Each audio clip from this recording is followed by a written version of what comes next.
আসসালামু আলাইকুম everyone, welcome back to my channel সাথেস কুকিং অ্যান্ড ব্লগ। আজকে সবার পছন্দের একটি রেসিপি শেয়ার করবো আপনাদের সাথে, সেটি হচ্ছে জর্দা পোলাও। একেবারে পারফেক্টভাবে ঝরঝরে করে কিভাবে আপনারা ঘরে বসেই বিয়েবাড়ি স্টাইলে জর্দা পোলাও রান্না করতে পারবেন এবং সবার মন কেড়ে নিতে পারবেন, সেই পুরো টিপ সহ আজকের রেসিপিটা আমি শেয়ার করব।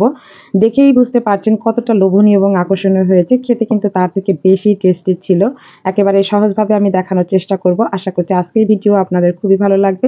যদি ভালো লেগে থাকে তাহলে একটু লাইক দিয়ে কন্টিনিউ করুন। জর্দা পোলাও রান্না করার জন্য প্রথমে এখানে আমি 250 গ্রামের চিনি গুঁড়া চাল নিয়েছি। আপনারা চাইলে বাসমতি চালটাও এখানে নিতে পারেন। এখন এই চালগুলো আমি পানি দিয়ে ভালো করে কষলিয়ে 4 থেকে 5 বারের মতো ভালো করে ধুয়ে নেব, ময়লা পানি বের করে নেব। ভালো মতো ধুয়ে আমি 10 মিনিটের মতো এই চালগুলো আমি ভিজিয়ে রাখবো। 10 মিনিট পরে সুন্দর করে ধুয়ে একটা ছাঁকনিতে আমি পানিটা ঝরনা দিয়ে রাখলাম। অন্যদিকে চুলায় একটি পাত্র বসিয়ে সেখানে আমি 1 লিটারের মতো পানি দিয়েছি, আর এখানে অরেঞ্জ ফুড কালার আমি ব্যবহার করেছি। আপনারা চাইলে যে জর্দা কালার পাওয়া যায় সেটিও ব্যবহার করতে পারেন। এরপরে একটু গরম হলে পানি, এর মধ্যে আমি চালগুলো দিয়ে অনবরত নাড়তে থাকবো যাতে করে চালগুলো দলা পাকিয়ে না যায়। আর এই জর্দা পোলাও রান্নার জন্য রাইসটা যে সিদ্ধ করে নেবেন তখন কিন্তু পানির পরিমাণটা অবশ্যই বেশি দিতে হবে, 3 গুণ বেশি দিবেন যাতে করে চালগুলো ফুটে একেবারে ঝরঝরে থাকতে পারে। আর এই চালগুলো কিন্তু আমি 70% কুক করে নেব, একেবারে ফুল কখনোই কুক করা যাবে না, আর বেশিও করা যাবে না, তাহলে একেবারে সিদ্ধ হয়ে নেতিয়ে যাবে, পোলাওটা ঝরঝরে হবে না। তাই আমি একটু চেক করে দেখব বারবার যে 70% যদি আমার কুক হয়ে যায় চালগুলো, তাহলে আমি চুলা বন্ধ করে এই পানিটা ঝরিয়ে নেব। এখনো কুক হয়নি, এরপরে আমি আরো দুটো বলক তুলে আমি চেক করে নিচ্ছি। এই যে এখনই আমি চেক করে নিচ্ছি, দেখুন হ্যাঁ আমার 70%-এর মতো হয়ে গেছে কুক। এই দেখুন এই পর্যায়ে আমি পানি ঝরিয়ে ছাঁকনিতে আমি নেড়ে চেড়ে দিচ্ছি যাতে করে গরম ভাবটা বের হয়ে যায়, আরও বেশি সিদ্ধ না হতে পারে। অন্যদিকে চুলায় একটি পাত্র বসিয়ে দিয়ে সেখানে আমি 1 কাপ পরিমাণে চিনি দিয়েছি, 1 কাপ পরিমাণে দিয়ে দিলাম কমলার রস, আর আধা কাপ দিলাম পানি, আর এখানে স্বাদমতো একটু লবণ দিয়ে দিলাম। যারা লবণটা পছন্দ করেন না তারা স্কিপ করে যাবেন। এখানে আরও দিয়ে দিচ্ছি গোটা মশলা, লং, দারুচিনি, এলাচ, আর দিয়ে দিব 3 চামচ পরিমাণের ঘি। আর লংটা অবশ্যই দেওয়ার চেষ্টা করবেন, এতে করে কিন্তু আপনার যে জর্দা পোলাওয়ের শাহী ঘ্রাণটা পাওয়া যাবে। শাহী ফ্লেভারের জন্য ঘি এবং লং অবশ্যই ব্যবহার করতে হবে। এখন সকল উপকরণ দিয়ে ভালো করে একটু নেড়েচেড়ে বলক তুলে নিচ্ছি।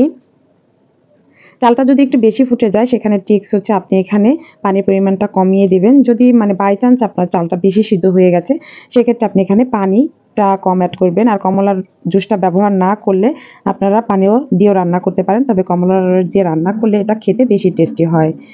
এখন আমি সিদ্ধ করে রাখা সেই রাইসগুলো দিয়ে দিচ্ছি, আর এগুলো দিয়ে ভালো করে নেড়েচেড়ে নিচ্ছি। আর অবশ্যই চুলার আঁচটা মিডিয়াম টু লো হিটে রাখতে হবে। জর্দা রান্নার সময় সবসময় চুলার আঁচটা একেবারে লো হিটে রাখবেন, এতে করে খুব সুন্দরভাবে কুক করতে পারবে এবং ঝরঝরেও হবে। ঢেকে দিয়েছিলাম 7 থেকে 8 মিনিট পরে আবার ঢাকনাটা খুলে একটু হালকা নেড়েচেড়ে দিচ্ছি। যেহেতু আমি একেবারে লো ফ্লেমে আমি চুলার আঁচটা রেখেছি সেক্ষেত্রে ধীরে ধীরে রান্নাটা হচ্ছে। আবারও ঢাকনা দিয়ে ঢেকে দিলাম। দেখুন 4-5 মিনিট পরে পানিটা শুকিয়ে এসেছে প্রায়। আবারও আলতো হাতে নেড়েচেড়ে উল্টিয়ে পাল্টিয়ে দিচ্ছি। এভাবে আলতো করে নেড়েচেড়ে রান্নাটা করবেন, আর হচ্ছে দমে রেখে রেখে রান্না করবেন।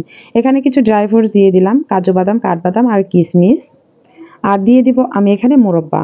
মোরব্বাটা দিতে হবে, না হলে কিন্তু খেতে ভালো লাগবে না। যার বাসায় মোরব্বা নেই তাহলে মোরব্বা ছাড়াও রান্না করা যাবে, তবে মোরব্বাটা দিলে আমার কাছে অনেক টেস্ট লাগে জর্দা পোলাও খেতে। আলতো হাতে একটু নেড়েচেড়ে সকল উপকরণ একটু মিশিয়ে নিচ্ছি।